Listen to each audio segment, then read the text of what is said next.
है, शील चोट की जो लगे, तो लागे लियो हुसाद। शब्द चोट जो सहे, तो गुरु में दास।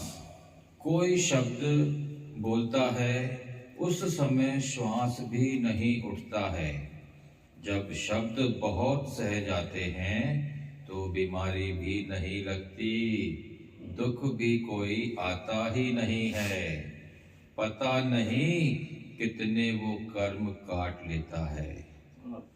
शांति से हम समझ जाएं कि प्रारब्ध में मेरे ऐसा लिखा है।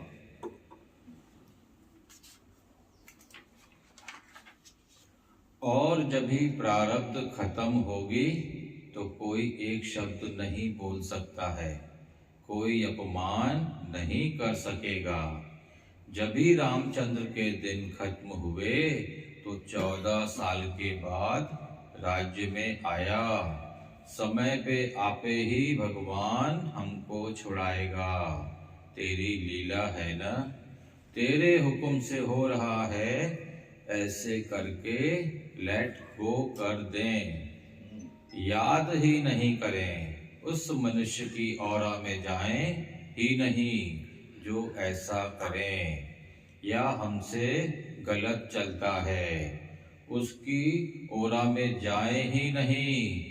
बिना मतलब उसकी औरा में जाके अपना कर्म क्यों बनाएं। जो अच्छे लोग हैं, उनको याद करते हैं। भगवान की औरा में जाएं, बैठें, किसके भी साथ रहें, पर याद किसको भी कर सकते हैं। कृष्ण को याद करें, बाबा नानक को याद करें, शिव जी को याद करें, तो उधर है ही नहीं। उसके सामने बैठकर भी हम संसार से असंग हैं। वो एक कैलेंडर है, एक मूर्ति है। कैलेंडर से क्या डर, सबकी चित्रकारी है, सब चित्र हैं। जो लिखा पड़ा है वो होके रहेगा, जो नहीं लिखा पड़ा है वो हमसे नहीं होगा। बनी बनाई बन रही, अब कुछ बनो नहीं। पहले बनी प्रारब्ध, पीछे बना शरीर। पीछे शरीर बना है, पहले प्रारब्ध लिखी गई है। हम चेंज नहीं कर सकते हैं, तो सहना ही पड़ता है ना। उसको हम मिटा नहीं सकते हैं, तभी मिटेगा। 10 साल का दुख भी 1 साल में तभी मिटेगा, जब भी हम शांति शांति शांति करेंगे। बोलेंगे, भगवान ने भलाई किया, मैं माफ करता हूँ। अंदर में खाली एक बात याद करो कि मैं इसको माफ करता हूँ, सबको माफ करता हूँ। मैं किसी की गलती दिल पे लाता नहीं हूँ। माफ करने में इतनी ताकत है। चिड़िया थी, वो नारद को बोली, मैं कब तक एक टांग से धूप में जलती रहूंगी। उसकी एक टांग थी।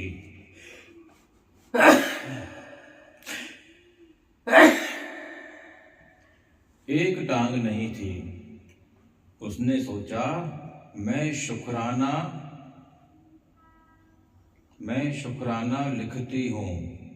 उसने चोंच से शुक्राना लिखना शुरू किया। थोड़े ही दिन में उसका शरीर छूट के एक रानी का जन्म लिया। तो नारद ने बोला, भगवान आपने बोला था कि 7 जन्म तक चिड़िया का जन्म है। तो भगवान ने बोला, उसने शुक्राना शुक्राना लिखा। कोई माफी माफी लिखता है, तो 10 साल का कर्म 6 महीने में, साल भर में खत्म हो जाएगा। खाली मन में बोले, भगवान माफ करो, और मैं माफी लेता हूँ। मेरी गलती है तो लेता हूँ, अगर उसकी गलती है तो माफ कर देता हूँ। माफी देने जैसा तप नहीं है। दुनिया में किसी को भूल जाना, माफ कर देना सबसे बड़ी तपस्या है। वो मनुष्य याद ही न रहे, हमारे दिमाग से निकल जाए तो हमसे गलत चलता है। बड़े भारी अपराध को भी माफ करने वाला मेरा भक्त मुझे बहुत बहुत प्यारा लगता है।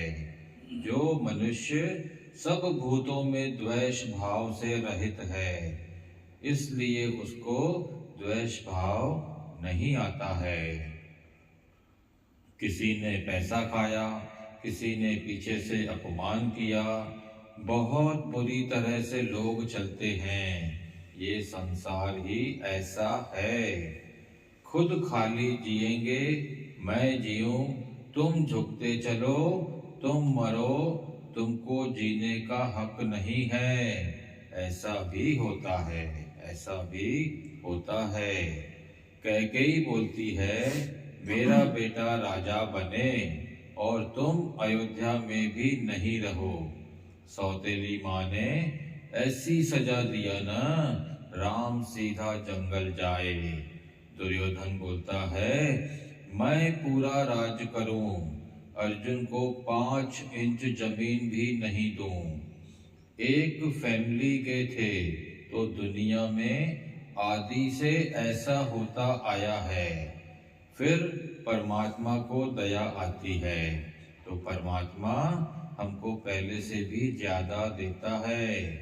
हमारे बहुत सारे कर्म कट जाते हैं, बहुत सारी बीमारियां कट जाती हैं।